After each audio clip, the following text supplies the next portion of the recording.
इसी मंदिर के बारे में कह रही थी तुम? हाँ, कहते हैं भगवान श्री कृष्ण द्वारका जाते हुए यहीं रुके थे। अच्छा। उनके यहाँ आने से रेगिस्तान में फूल खिल गए थे, बीमार अच्छे हो गए थे और कुरूप स्त्रियां भी सुंदर हो गई थी। तुम्हारा मतलब और ज्यादा सुंदर हो गई थी, है ना?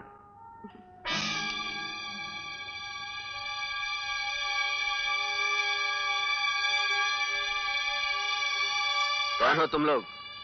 किस लिए आए हो यहाँ?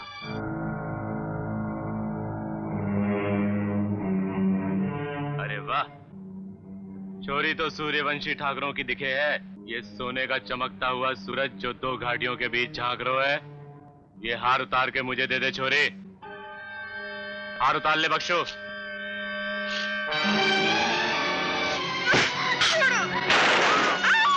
ठहरो। जिस माई के लाल ने सूरज भान के आदमियों पर गोली चलाने की हिम्मत की है, उसकी पहचान किए बिना हम उसे मरने नहीं देंगे।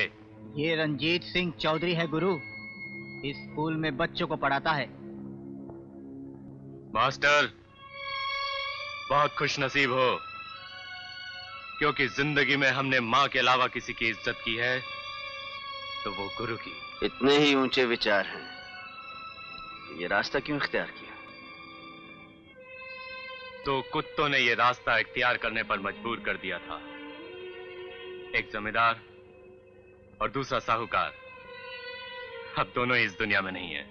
मगर जमींदारी और साहूकारा वहीं के वहीं है। दो आदमियों की जान लेने से समाज नहीं बदल जाता। बात तो बहुत ऊंची करते हो मास्टर, अब ये भी बता दो कि क्या करना चाहिए। लूटो तो किसी एक को बर्बाद करने के लिए नहीं, बल्कि 50 इंसानों को आबाद करने के लिए।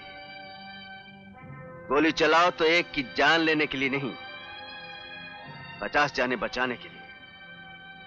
हाथ उठे तो इसलिए कि सदियों से पिसती हुई इंसानी जिंदगी फिर से सर उठा सके।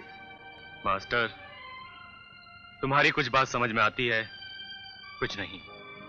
जो समझ में नहीं आती उसके लिए ये किताब ले जाओ, पढ़ लेना। माँ,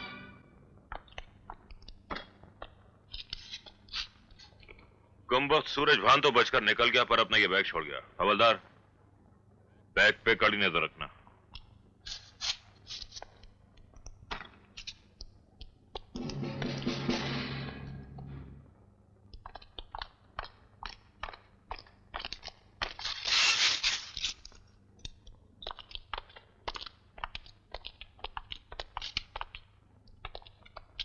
इस किताब को पहचानते हो?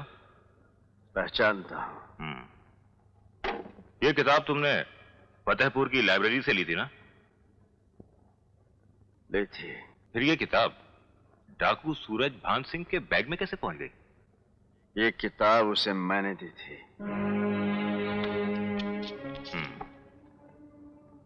अब ये भी बता दो कि तुम सूरज भान के गिरोह में कब से हो?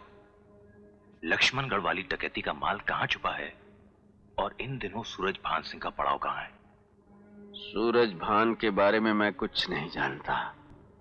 वो ये किताब पढ़ना चाहता था और मैंने उसे ये किताब दे दी। रंजीते, शायद तुम ये नहीं जानते कि तुम जैसे लोगों से सच बुलवाने के लिए हमारे पास बहुत तरीके हैं। जानता हूं, बहुत अच्छी तरह जानता हूं। सच को झूठ और झूठ को सच बनाने के लिए ही ये वर्दी तुम्हें मिली है। रंजीते, तुम पुलिस की वर्दी पर कीचड़ उछालने की कोशिश कर रहे हो। मत भूलो कि इस वर्दी के साथ कानून की डोर भी बंधी हुई है। किस कानून की बात करते हो तुम? वो कानून जो चांदी के टुकड़ों के एब जामीरों के यहां गिर भी पड़ा है। वो कानून उस जिम्मेदार के जुल्म के खिलाफ आवाज उठाने वाले किसानों का सर कुचलने के काम आता है। जो अमीर गरीब जात पात ऊंच नीच का भेदभाव बनाए रखने के काम आता है। जो हमारी जमीन जायदाद बहू बेटियों की इज्जत लूटने वालों को बचाने के लिए इस्तेमाल किया जाता है। किस कदर जहर भरा है तेरे अंदर? कहां से पाया है ये जहर? कहने को तू माखन किसान का बेटा है, जिसके पुरखे 7 पुश्तों से ठाकुरों की जमीनें जोतते आए, ठाकुरों की चाकरी करते रहे। तू उस माखन का बेटा नहीं हो सकता। जरूर तेरे खून में कुछ फर्क है।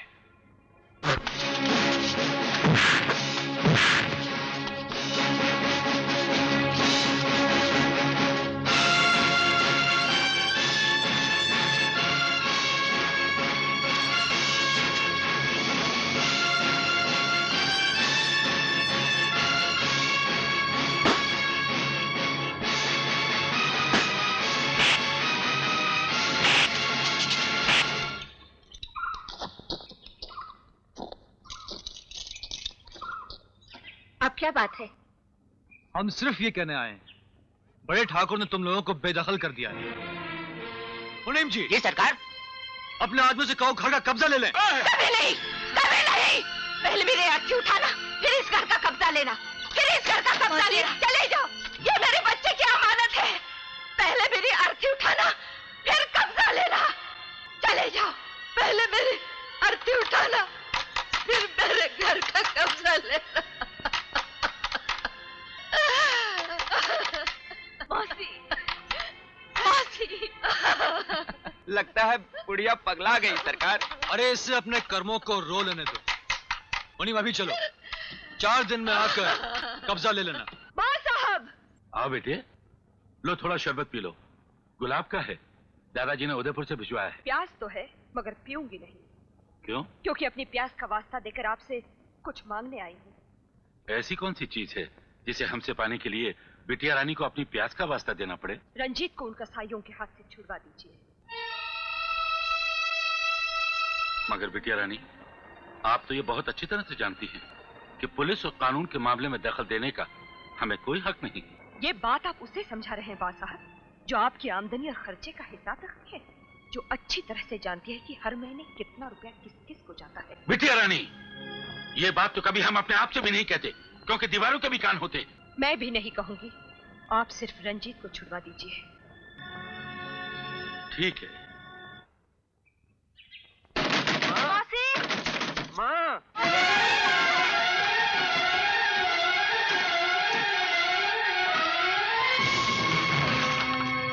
नहीं, नहीं, ये मेरे बच्चे की अमानत है, मैं इसका कब्जा नहीं दूंगी। नहीं, नहीं, नहीं, नहीं,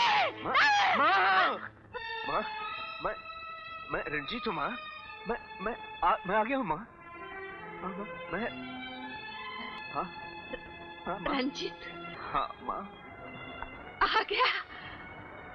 बेटे, बेटे, अपनी अमानत। माँ, माँ, तू बोलती क्यों नहीं माँ? माँ, अब किसे बुला रहे हो? माँ तो बहुत दूर चली गई।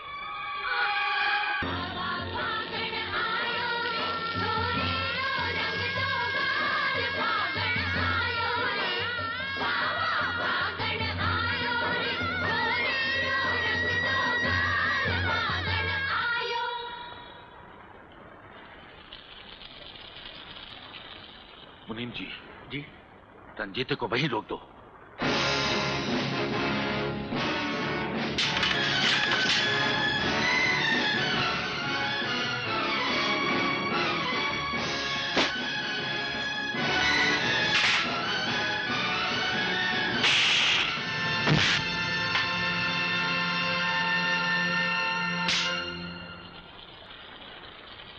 वहीं रुक जाओ रंजीते, आगे बढ़ने की कोशिश मत करना।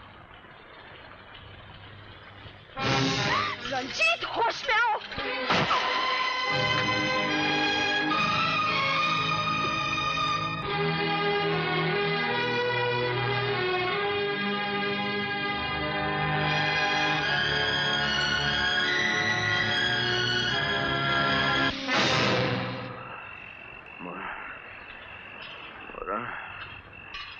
क्या बात है? कुछ चाहिए? मोरा, रात बहुत हो गई है, तू जा घर जा। तुझे इस हाल में छोड़कर कहाँ जा सकती हूँ? मैं कहता तू घर जा ना। बिगड़ता क्यों है? जाती हूँ।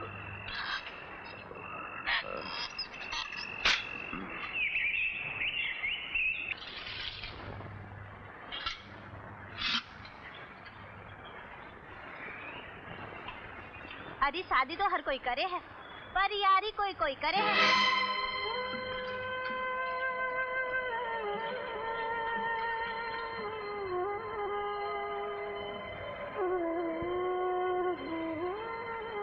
रंजीत बेटा, अरे आइए मास्टर जी, आइए। आपने क्यों तकलीफ की? मैं बिल्कुल ठीक ठाक हूँ। अगर आपको तो आंखों से सुझाई भी नहीं देता। अरे बेटा, तू तो आंखों की बात करे है, मैं तो ये चाहूँ था कि जो सुनने की ताकत है वो भी ना होती तो बहुत अच्छा था। गाँव वालों की फजूल बात तो ना सुनता। मैं कुछ समझा नहीं मास्टर जी। अरे बेटा, मैं कौन सी पहेली बुझा रहा हूँ जो समझ में नहीं आती। मोरा बेटी थारी खिदमत में दिन रात लगी है, कई रात से घर भी ना गई। गाँव वाले पता नहीं कैसी कैसी बातें करते हैं। दुनिया वाले अपने अपने पाप छुपाने के लिए दूसरों पर कीचड़ उछाला ही करते हैं मास्टर जी। उनकी जबान कौन बंद कर सकता है? बेटा तू और कौन? कैसे मास्टर जी? अरे बेटा, ये भी मुझे बताना पड़ेगा।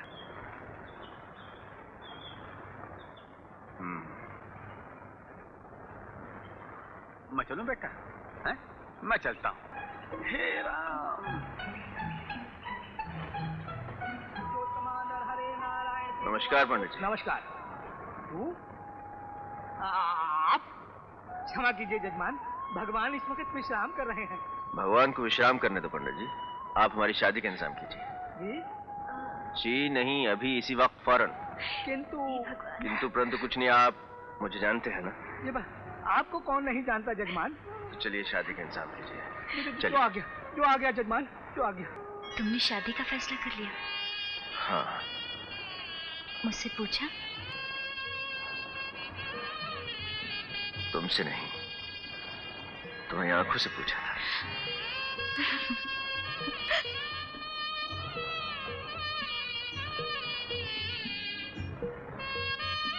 ओम मंगलम भगवान विष्णु, मंगलम गरुड़ध्वजा, मंगलम पुंडरीकाक्षाय, मंगलाय तनोहरि।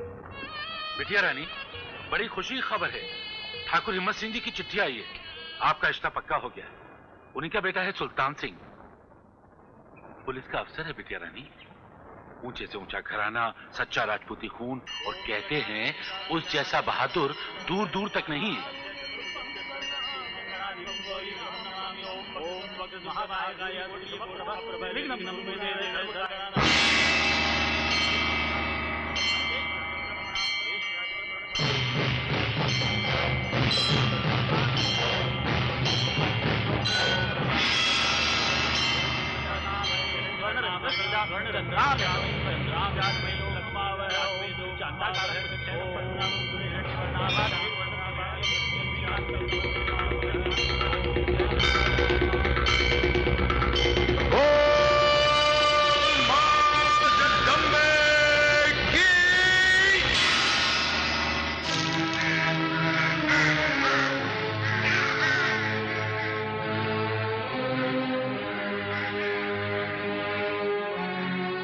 बावली का पानी जहरीला हो गया होगा। बस्ती के लोगों से कह दो यहाँ से पानी मत ले। मगर जो लोग मुंह अंधेरे में पानी ले गए हैं, उनका क्या? बापू, बापू, क्या हुआ बापू?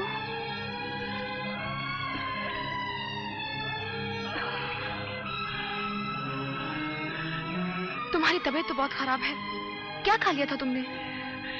एक लोटा पानी पिया था जो तू बावड़ी से लाई थी। पानी?